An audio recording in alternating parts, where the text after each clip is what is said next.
Muito bem, eu estou batendo um papo com o historiador Marcos Vinícius Neves. Ô Marcão, no bloco anterior falávamos sobre os 2 milhões de libras esterlinas do Tratado de Petrópolis.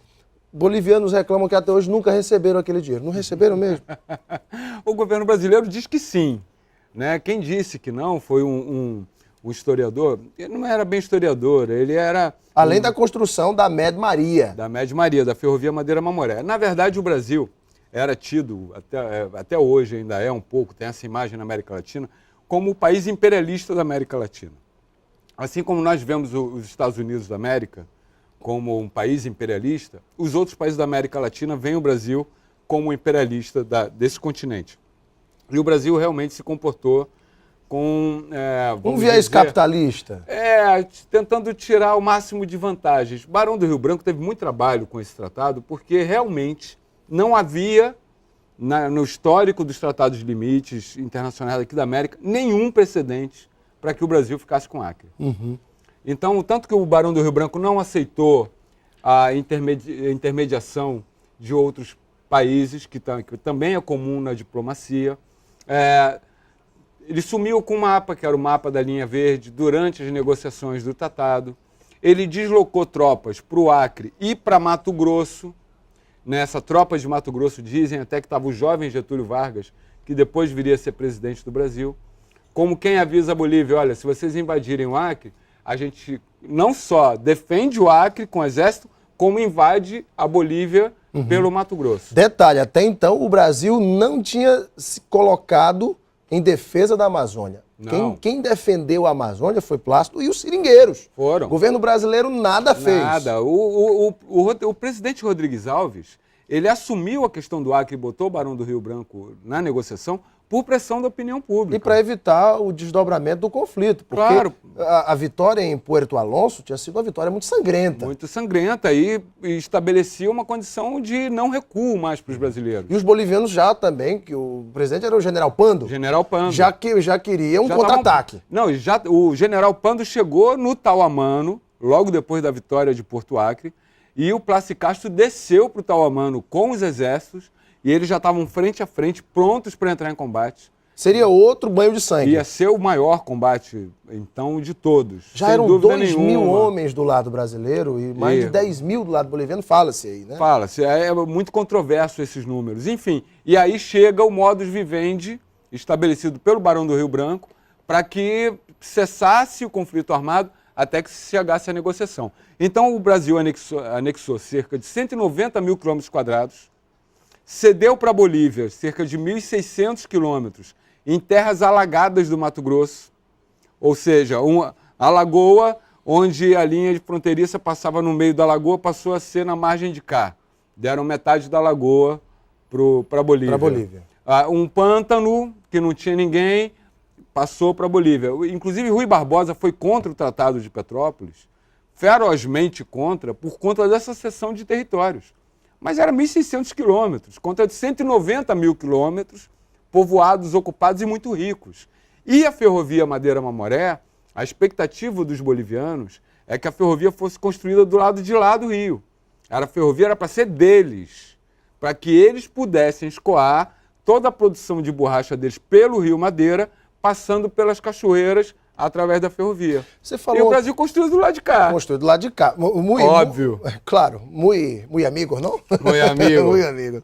Agora, você falou uma coisa importante. A história é contada pelo lado dos vencedores. Isso. Os bolivianos não venceram nenhuma batalha durante o conflito do Acre? Olha, eles venceram uma primeira emboscada. Aqui em Rio Branco, teve 2 combates. O primeiro combate da volta da empresa, que eles conseguiram chegar antes dos brasileiros, emboscaram, foi logo depois do 6 de agosto, foi o primeiro combate efetivo do Plácido Castro, e os bolivianos estavam todos... alvoroçados. E estavam todos ali em volta do campo, da volta da empresa, tudo escondido, e aí quando os brasileiros entraram, crentes que os bolivianos ainda não tinham chegado, eles foram então surpreendidos. Mas não chegou a ser um grande combate de verdade, porque eram 60 homens o Plácido Castro, e ele estava chegando, então foi uma emboscada. Morreram quantos brasileiros? Rapaz, não se sabe ao certo. Os bolivianos sempre aumentavam o número de brasileiros mortos, e os brasileiros sempre diminuíam. Então, é difícil tem que fazer saber a média os números. aritmética. Agora, a grande vitória boliviana mesmo aconteceu no combate do Igarapé, Bahia. Não envolveu o Plácio Castro e não envolveu o exército boliviano. O grande proprietário de terras do norte da Bolívia era o Nicolás Soares. Era poderosíssimo. Ele formou uma chamada Coluna Porvenir, no vilarejo de Porvenir, que fica próximo de Cobija, lá onde hoje a gente faz compras. E os brasileiros haviam tomado um pequeno seringal chamado Igarapé, Bahia, que ficava às margens do Igarapé, Bahia, onde hoje é a fronteira entre o Brasil e a Bolívia. E os brasileiros tomaram isso, mataram os bolivianos que estavam ali e ficaram ali entrincheirados. A Coluna Porvenir veio, atacou então o Igarapé, Bahia, e os brasileiros entrincheirados não cediam posição, os bolivianos não conseguiam tomar, até que um índio ixiameno chamado Bruno Racua teve a ideia de fazer uma flecha incendiária. Olha só. Que é simbolizado por aquela estátua tem lá em Cobija, do índio com uma flecha incendiária, que jogou no teto do barracão, que era de palha. O barracão começou a pegar fogo. Como a trincheira estava muito próxima do barracão, os brasileiros ou morriam queimados ou morriam na bala. E aí foi uma dispersão total. Dizem que nesse combate morreram mais de 80 brasileiros. Olha só. Eram cerca de 120 que estavam ali. Foi a emboscada vitoriosa. Vitoriosa. E definiu a fronteira real. A fronteira, até hoje, é marcada pelo Igarapé, Bahia, ali na confluência do Rio Acre. Ou seja, boa parte da nossa fronteira foi definida na Revolução Acreana. Plácio de Castro. Quem matou Plácio de Castro? Ixi, cara. Bom, conta a história que foi um coronel que lutou ao lado dele durante a Revolução. Eu estou falando coronel porque eram todos coronéis, capitães, tenentes coronéis da Guarda Nacional, né? Não eram militares. Mas foi o coronel Alexandrino da Silva, que era o homem forte do Plácio Castro, o homem do trabalho sujo. Mas ele matou, mas a mando de quem? Segundo consta, nada foi comprovado, o inquérito militar desapareceu, foi a mando do coronel, esse coronel do Exército, Gabino Besouro, que foi que desapropriou as terras do 1º distrito, que hoje é Rio Branco, que na época se chamou Penápolis.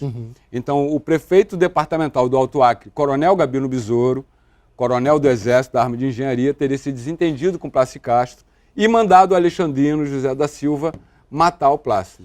Esse desentendimento se deu por questões de posse de terra? Não, por questões políticas. Políticas mesmo. Plácio Castro, depois da Revolução, ele permaneceu como um líder político muito influente, muito forte.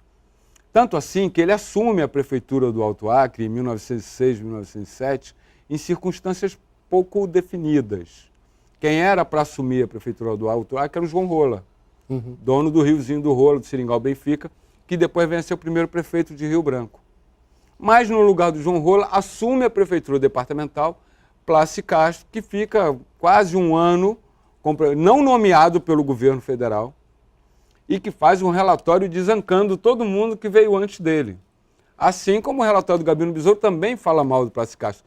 Então, segundo consta em alguns jornais, em algumas fontes, havia permanentes ameaças. Havia uma tensão. Uma tensão estabelecida. O Plácio de Castro tinha fundado o Clube Político 24 de Janeiro, em Chapuri, para já fazer o movimento autonomista já logo após a Revolução Acreana, porque o Acre tinha virado território federal. Ou seja, Plácido Vivo era uma permanente ameaça aos líderes políticos nomeados pelo governo federal desse ponto de vista mais regional. Por isso que eu vou citar aqui a emboscada que ele sofreu no dia 11 de agosto de 1908. Isso. Ardendo em febre, consta aqui alguns relatos, implorou ao irmão Genesco, de olhos fechados na presença de vários companheiros. Abre aspas para Plácio de Castro. Logo que puderes, retira daqui os meus ossos. Direi como aquele general africano, esta terra que tão mal pagou a liberdade que lhe dei é indigna de possuí-los. Ah, meus amigos, estão manchadas de lodo e de sangue as páginas da história do Acre. Tanta ocasião gloriosa para eu morrer. Este último discurso é real? Olha, a emboscada que ele sofreu foi no dia 9. 9 de agosto. E dali ele foi levado para o Seringal Benfica, que era do João Rola, esse a que eu me referi, e ficou 2 dias agonizando. E segundo os relatos, os assassinos do Plácido ainda tentaram invadir a sede do Seringal Benfica para terminar O serviço. Então, ele foi morrendo aos poucos. Não sei se foi exatamente na hora da morte que ele falou isso tudo, ou se foram nesses 2 dias. Mas foi durante a sua agonia final. Foi sua agonia. Inclusive a história de arrancar o seu coração, levar metade para sua mãe, metade para sua noiva em Petrópolis, enfim. Mas o certo é que o Genesco de Castro, o irmão dele, que estava junto com ele durante a emboscada e nesse dia final, realmente levou o corpo dele e ele está enterrado lá no Rio Grande do Sul. No Rio Grande do Sul. Plácido de Castro só foi reconhecido oficialmente como herói em 2004. No Panteão dos Heróis da Pátria. Da Pátria. Por que essa demora toda? Olha, tem 2 aspectos nisso, do ponto de vista acriano e do ponto de vista brasileiro. Do ponto de vista acriano, Plácido Castro, apesar de toda a sua liderança incontestável durante esse processo revolucionário e depois, tanto que foi assassinado dentro desse processo de briga política, ele ganha contornos de herói, propriamente, e a revolução de um movimento heróico, não exatamente no período em que aconteceu. Porque os ânimos estavam muito inflamados, muitos dos líderes que contestaram Plácido Castro permaneceram no poder. Antônio Antunes de Alencar, Rodrigo de Carvalho, Gentilino Norberto, continuavam transitando por aqui, então não havia essa unanimidade toda.